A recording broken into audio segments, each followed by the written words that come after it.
And I start with all my guests just asking them what in their story led up to their mission. Well, thank you. Since we are entering into fall, I'm very moved by the Tolkien series. Of course, you and I share a little bit of a love. And my daughter, Catherine, and I, family fun day would be the day after Christmas, where I'd take the family to a movie and we'd pray and adoration and good snacks and that sort of thing. And when the kids were all in the house, one of them were the Hobbit trilogy. So this followed the Lord of the Rings, which I thought were very superbly done. And I'm more of a reader than I am a movie consumer. I thought Peter Jackson did a great job.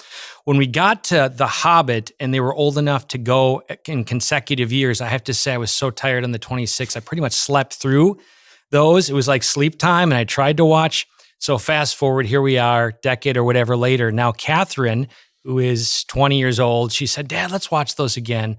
I'll say they took a lot of license with The Hobbit, but I really enjoyed them. And I'm reading the book again, maybe the third or fourth time, to make the point and somewhat set the stage for your question. This odd guy with a pointed hat comes on the scene and breaks into this Hobbiton village and says, "Do you want to go on an adventure?" And of course, Bilbo doesn't quite know what to say, but before we know it, he has all these little creatures that show up and they're eating all his food, a little bit like Parenthood, a little bit like Fatherhood. There's this invitation by this kind of mystical creature, we'll say the Trinity God, invites us to go on an adventure. And in a sense, Bilbo in the beginning, I note this, he struggles a little bit with, do I want to just remain lethargic? Do I want to remain just contained? Or am I made for an adventure? Am I made for something greater? Am I made to, I don't know, that there's a horizon out there that I haven't quite touched? And Gandalf unfolds that, and it begins sort of the analogy of little children. We have 7 children, 1 in heaven. Anyway, so to answer your question, so going back in Oshkosh, Wisconsin, I'm one of 7 children, and this would have been in the 70s. Very devout parents, very Catholic faithful. In fact, I like to say my dad even did that peculiar thing that was uncommon among Catholics of leading us in prayer from the heart. Now, he did it as someone as a German, but he was a man who I, both alive, greatly admire as somebody who said, do we own the words that we're praying? So start there. I inherited a sense from my dad and my mom, but certainly my dad, of don't just say the Our Father. Don't just say the Mass. Don't just say the Rosary. And it would annoy my mom sometimes, but he would slow it down, say, listen, think about what we're saying. Our Father. There's that little skit, the Our Father skit, which is kind of not just cute, but insightful. Am I really attuned that God is hearing me? Start there.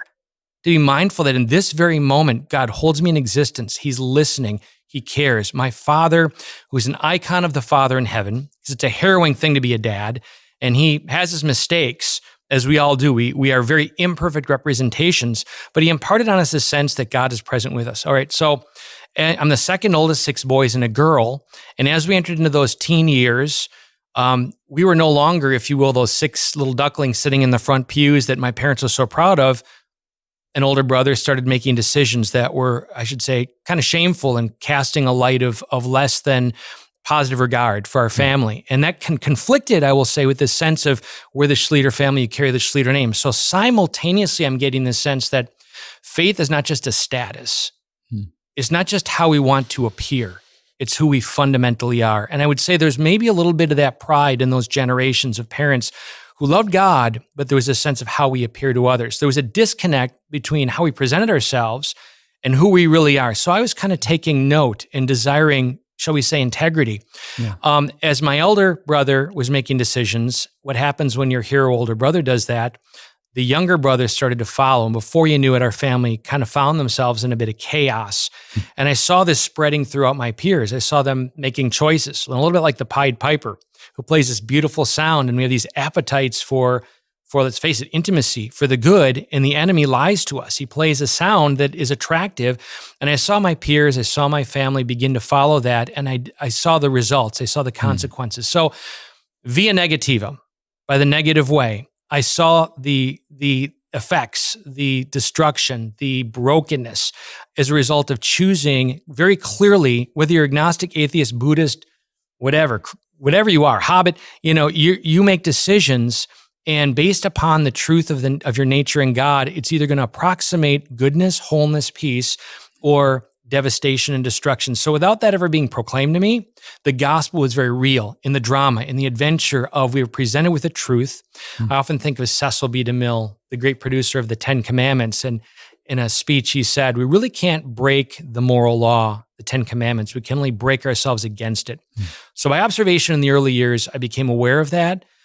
And I guess I also became aware that, if the enemy is working so powerfully to cause good people, my family, my friends, to make these choices and to see those results, there must be a good that is worth pursuing. It isn't just, and was a little bit of a conflict for me of, I don't just want to be angry at the world, angry that the enemy is so formidable, which I was often in high school years. But why am I focusing on the absence? Because evil is an absence of good.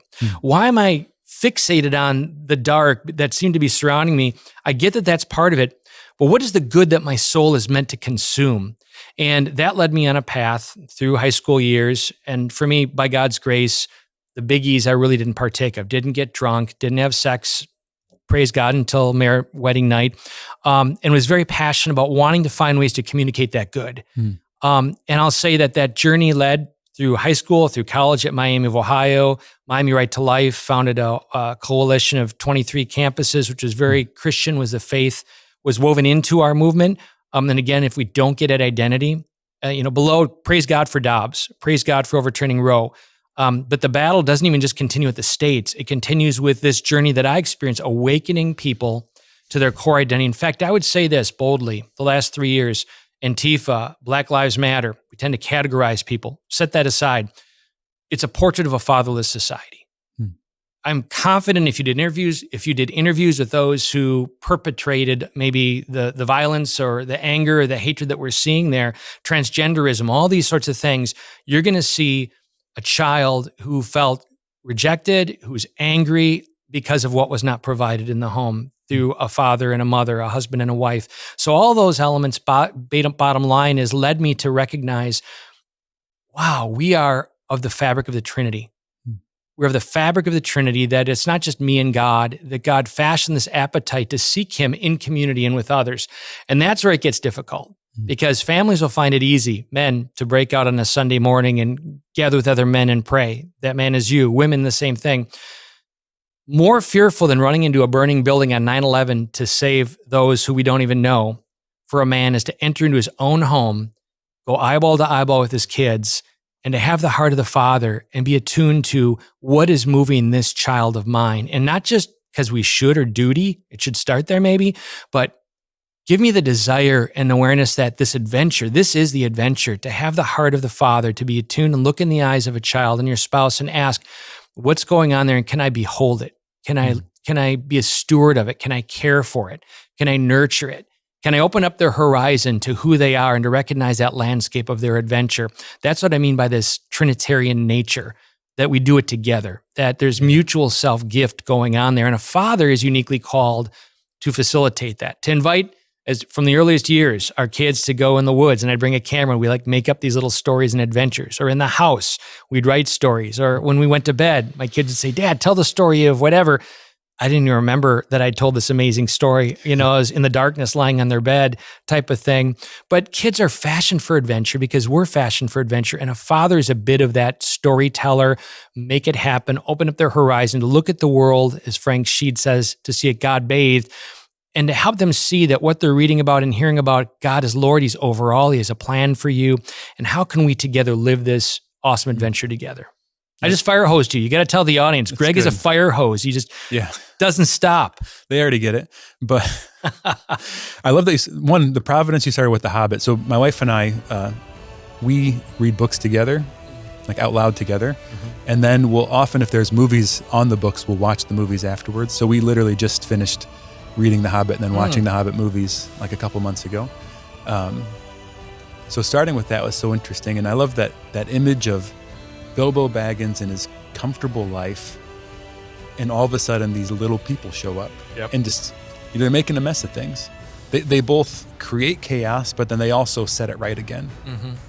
Because I think what it's proposing is there was something disordered about, even though there was all this external order in Bilbo's life, there was still something disordered at the core. Right? So after the there and back again, the adventure, there's a new synthesis, there's something even better because it's happening.